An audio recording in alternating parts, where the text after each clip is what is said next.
Yeah, let's just jump into the guitars. I was going to show you guys, I did use an amp sim a little bit, and I can kind of give you guys a rundown on what I did and why.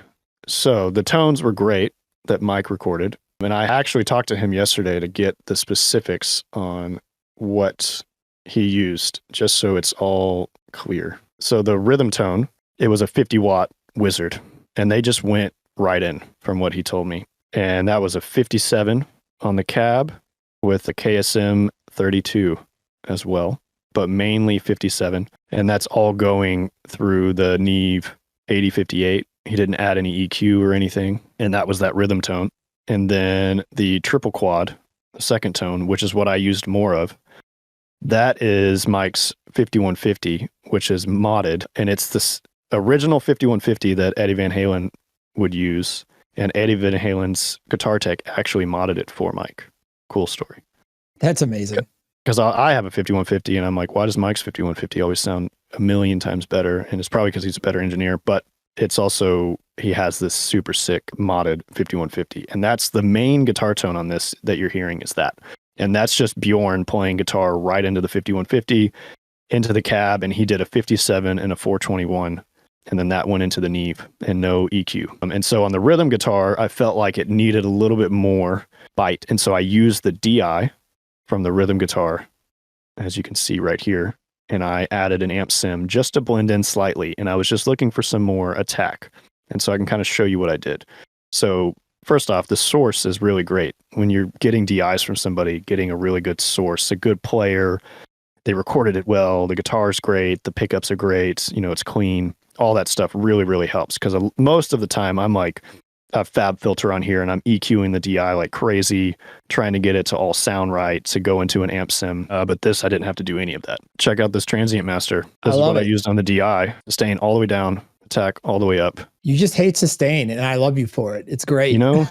And so I used that into this and I can show you guys my settings. Turn the sustain down, gain all the way up on this, adding some mids, some treble, no depth. You know, I'm just trying to get this to like cut through. I did use some of this overdrive pedal. Here are the cab settings that I used. Just used a 57. Again, just trying to get it to cut. Yeah, and I'll show you guys what these sound like together.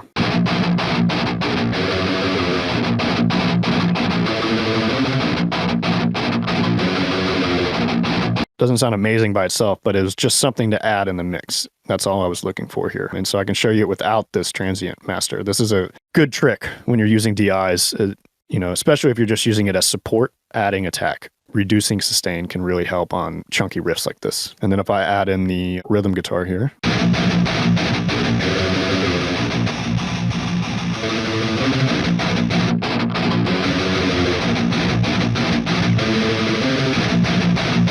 I didn't have to nudge the DIs. Sometimes I'll move them back and forth, you know, phase issues, things like that. But this, again, is like a volume thing. I'm just using the DI for like an EQ almost. And then when I have the other tone in, you know, it kind of gives you the idea. So I printed those to new audio tracks. Adding EQ, you can see what I added here. I got rid of a little whistle around here on both that was bothering me.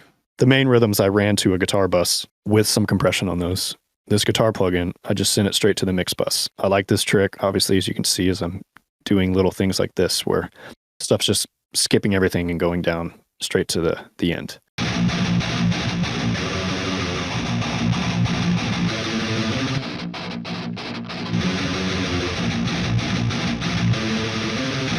So to me, it just made that riff pop more. You could hear the attack more on the pick. And the guitars are going down here to this API with some compression.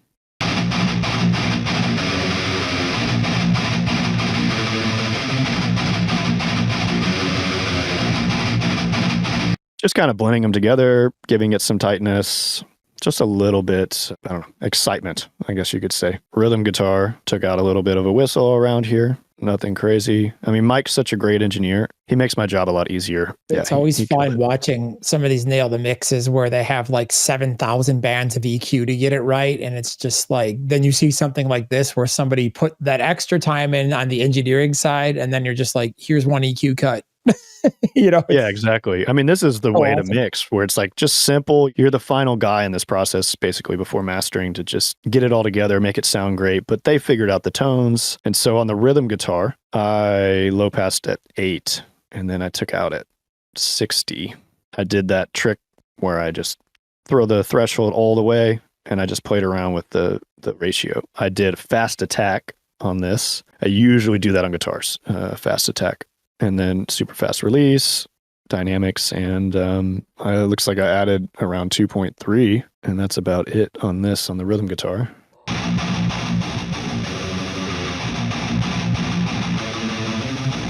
Looks like I added 0.4 top end as well. And then on the triple quad, the 5150, took out a couple spots right here. This must have been bothering me as I was mixing. Sometimes you do that more when you put all the guitars together and you'll hear something extra and try to figure out where it is and what's kind of bothering you. And then I'm adding some 8K, adding same 2.31 as well on this. I do that sometimes too. Same EQ spot on 2 different tones, send them to the same compressor when you have 4 tones. Sometimes it's tricky to get 4 guitars to work together and be clean, and sometimes it's better and it makes it sound bigger. Yeah. And I usually cut off some of the top ends on guitars. Just cleans it up. There's a lot of like hiss and fuzz and things that you don't necessarily want in the mix. And here's those 2 guitars together going into this compressor.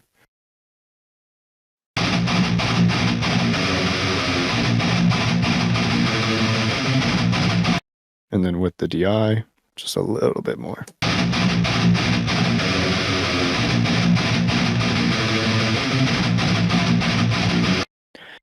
And then last thing, all of these guitars have some reverb, and I used Howard Benson reverbs, or Howard Benson vocals for the reverb. And I use this all the time, and you'll be able to hear it now.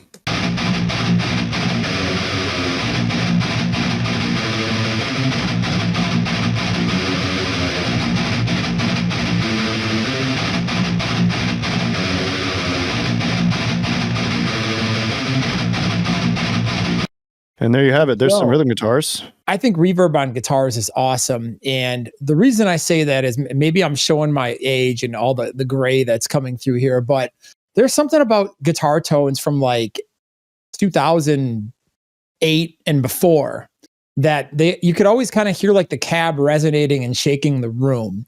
And it's like a certain thing. Like when I listen to the song Gasoline by Seether and I crank it up, there's just like this ambience on the guitars. Like you can just hear it in the room that it's in, and it's badass. It just adds like a sense of depth, especially to like the low end and things like that. And I feel like a lot of more modern guitars, because we're using non-dynamic like impulses, that isn't a speaker moving, resonating a wall, hitting a microphone with some that information is in there. Now it's kind of removed, or it's like a static version of that. I think what happens is like sometimes we lose some of that depth. Well, how do you solve that? You put reverb on the guitar, and that's just a sound I feel like I miss. Like when the guitar is too dry, it just feels so out of place and like unglued and unconnected. So what do you think?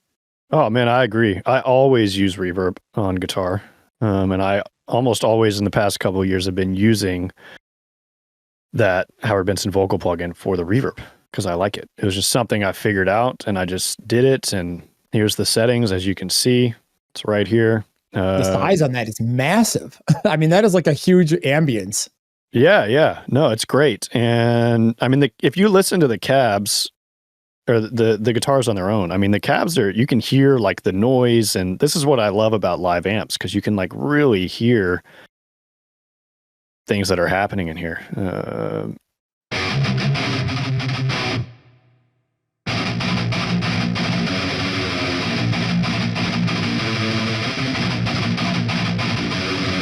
Like it just feels so live, it's like, and they're like cranking the amp up, you're talking about that Seether song.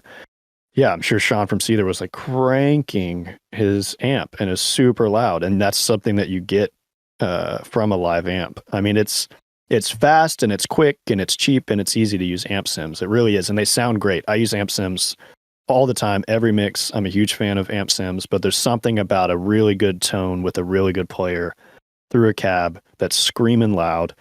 And I love it. I mean, I have a cab here. I'll fire up this diesel and, you know, just turn it all the way up, and it's a blast, man. And you just get something out of that you can't get from an amp sim.